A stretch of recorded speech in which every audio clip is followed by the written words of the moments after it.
Sekali lagi terima kasih sudah mau membantu kita aparat TNI, Polri dan pemerintah kota untuk menjaga kota Makassar.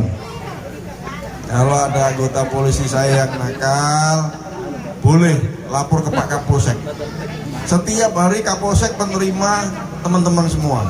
Ya Pak Kapolsek. Terima kasih, selama ini masyarakat Kecamatan Makassar sudah guyup, sudah bersatu dalam hal menjaga Kamtipmas. Yang kedua, saya juga membuka diri manakala ada anggota-anggota saya yang perilakunya masih kurang bagus. Saya persilakan untuk melapor ke saya supaya anggota semakin hari semakin berperilaku simpati sehingga masyarakat juga mau membantu tugas-tugas kita. Bagi Kapolsek itu saya sangat apresiasi kepada Bapak Kapolrestabes Makassar, karena kalau ada anggota satu yang bisa berbuat yang tidak sesuai dengan aturan, ya itu harus ditindak tegas. Kenapa? Itu bisa merusak citra kepolisian.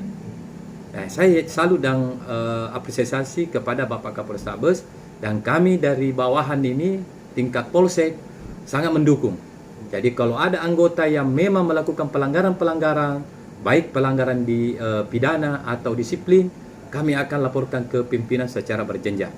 Polsek Makassar itu dan jajaran selalu memang mendekatkan diri kepada masyarakat, utamanya para tokoh-tokoh, sehingga kita dalam melaksanakan tugas, baik itu kita bisa melaksanakan tugas dengan baik, yakin dan percaya dukungan kepada tokoh-tokoh yang ada di wilayah Kecamatan Makassar sangat mendukung. Karena di mana kita bandingkan masyarakat yang ada di Kecamatan Makassar 72 jiwa orang, sedangkan personil di Polsek hanya 62 orang.